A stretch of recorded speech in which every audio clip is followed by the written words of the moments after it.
안녕하세요. 피부가 알고 싶다의 닥터 송입니다.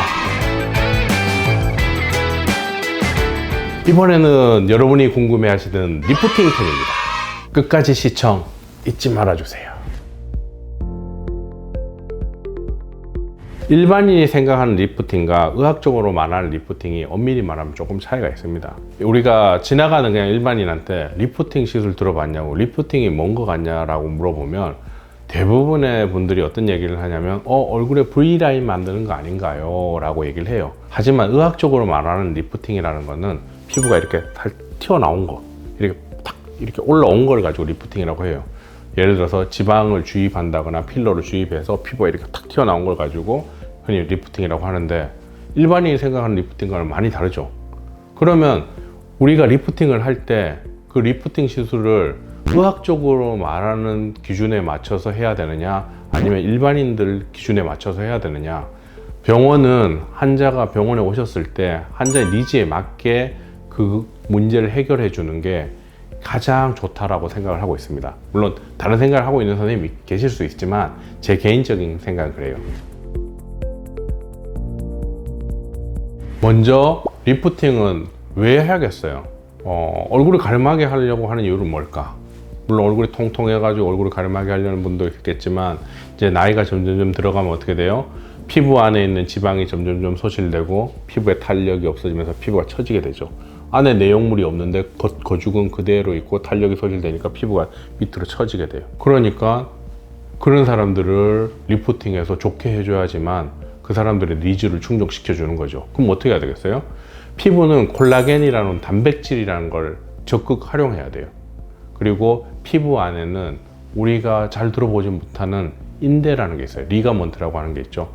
인대가 피부 안에 뼈와 뼈 사이를 연결해 준다거나 뼈와 근육을 연결해 주기도 해요. 그걸 뭐 폴스 리가먼트, 트루 리가먼트 뭐 이런 얘기를 하는데, 우선 피부 안에는 인대가 있고 그 인대가 나이가 들면 처지게 돼요. 그러면 당연히 생각하면 처지고 있던, 잡고 있던 인대들이 처지면 피부가 늘어나겠죠.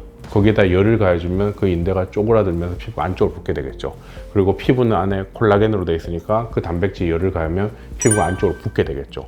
그러면 피부가 안쪽으로 딱 붓게 되면 밖에서 봤을 때 어떻게 돼요? 피부가 안쪽으로 들어가면 이렇게 올라왔을 때 얼굴이 V자로 바뀌는 거죠.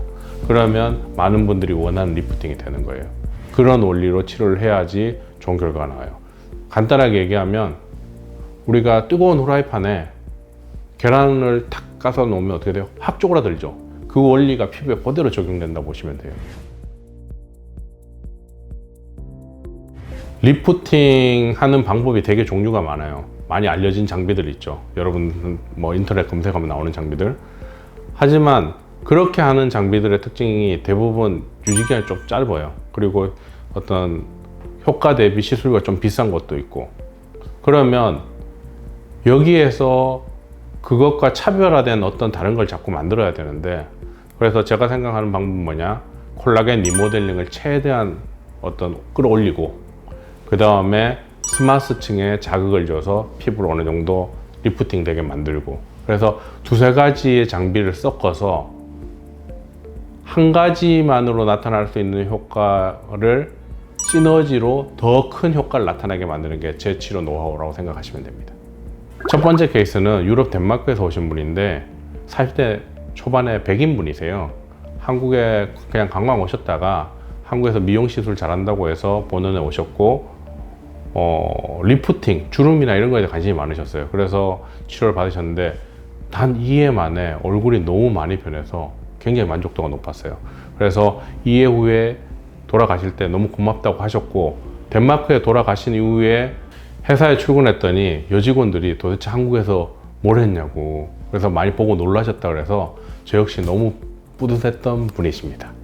두 번째 케이스입니다. 두 번째 케이스는 20대 중반의 여성분이시고 통통한 볼 때문에 좀 가름한 턱 라인을 가질 수 없을까 해서 오셨고, 치료 후에 3주에 다시 오셔서 비교 사진을 보고 가름한 턱 라인을 보고 만족도가 굉장히 높으셨던 분입니다. 탄력과 리프팅을 따로 치료받아야 되느냐, 어떤 병원은 따로 치료하신 병원도 있어요. 하지만 제 생각은 좀 다르고요. 앞에 설명했듯이 탄력이 떨어지고 피부 처짐이 생기면서 리프팅이 요구된다고 했죠. 결국 탄력을 올리는 게 리프팅 치료예요. 결국 리프팅과 탄력을 따로 구별시키는 게 아니고 같이 치료를 해서 올려야 돼요. 그래야지만 피부 안에 있는 콜라겐과 엘라스틴의 성분이 골고루 다 증가하면서 탄력도 올라가고 리프팅도 되면서 피부가 좋아진다는 거. 예, 이렇게 두 개를 항상 같이 해야 된다는 거 기억하셔야 됩니다. 탄력과 리프팅은 하나라는 거 기억하세요. 하나예요, 하나. 리프팅의 시술 횟수와 간격에 대해서 부곡부곡 말이 많아요. 뭐 선생님마다 생각도 좀 다르시고요. 교과서에도 구체적인 언급이 없어요. 이 말은 뭐냐? 답이 없다는 거예요. 그러면 어떤 간격으로 시술하는 게 좋은가? 물론 병원마다 특징이 있을 수 있지만 제일 중요한 거는 환자들의 특성이에요. 특성.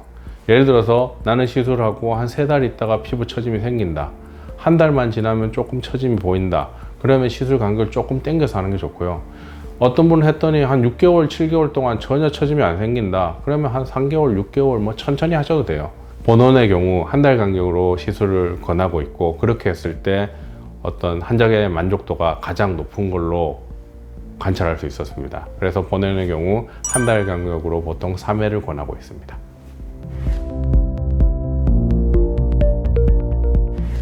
즉각적인 효과가 나타나지 않으면 환자들은 이 리프팅은 효과가 없어 라고 생각할 수 있어요. 그렇기 때문에 본원에서는 즉각적으로 효과가 나타나는 방법과 서서히 나타나는 방법을 같이 섞어서 사용합니다. 그래서 시술 직후에도 뭔가 확 좋아진 느낌도 들고, 시간이 지나면서 점점 더 좋아지는 느낌이 들게 두 가지를 이렇게 컨비네이션해서 시술을 하고 있습니다. 이 질문 역시 답을 하기가 되게 애매한데요. 왜 애매하냐? 자, 예를 들어서 젊은 사람들은 같은 시술을 해도 좀 더 오래 유지가 되고, 나이 드신 분들은 같은 시술을 해도 조금 짧게 유지가 돼요. 그렇기 때문에 얼마나 유지된다에 대한 정답은 정확히 있지 않지만, 우리가 콜라겐 리모델링은 6개월 동안, 12개월 동안 천천히 진행이 되고, 한번 만들어진 콜라겐이 완전히 다 늙은 노화된 콜라겐으로 바뀌는 데 걸리는 시간은 교과서적으로는 2년 반이에요. 그렇지만 본원에서는 보통 시술을 받은 사람들이 1년에서 1년 반마다 한 번씩 다시 찾아주고 있습니다. 그래서 본인이 약간 다시 노화가 진행된다라고 느낄 때 치료를 다시 하는 게 가장 추천드릴 만한 치료 방법이다 라고 생각하시면 됩니다. 1, 2년 전에 어떤 일이 있었냐면, 임신하신 여성분이 본원에 오셨어요. 그래서 리프팅 시술을 받고 싶대요. 근데 이분은 뭐 기존에 본원을 다녔던 분도 아니고, 이래서 제가 왜 많은 기존에 다니는 병원이 있으셨을 텐데 왜 본원 오셨냐라고 여쭤보니까 임신을 해서 대부분 시술을 안 해준다는 거예요. 그러면 임신 때 리프팅 시술을 받으면 안 되느냐? 절대 그렇지 않습니다. 리프팅 시술을 했다가 부작용이 나거나 했을 때 우리가 그걸 막 어떤 조치를 취해줘야 되겠죠. 회복시켜줘야 되니까. 그런데 임신이라는 어떤 특이한 상황 때문에 약 투여도 안 되고 용고도 바를 수 없으니까 그 병원에서는 그 환자에 대해서 부담을 갖는 거예요. 하지만 엄밀히 말해서 임신이 리프팅의 어떤 금기사항은 아니라는 거예요. 그렇다고 임신했는데 리프팅 꼭 받으러 다니라는 얘기는 아니에요. 아셨죠? 이번엔 리프팅 편이었는데 궁금한 게 많이 해결되셨나요? 여러분에게 많은 유익한 정보였길 바라겠습니다. 그럼 저는 다음 시간에 다시 만날게요. 안녕.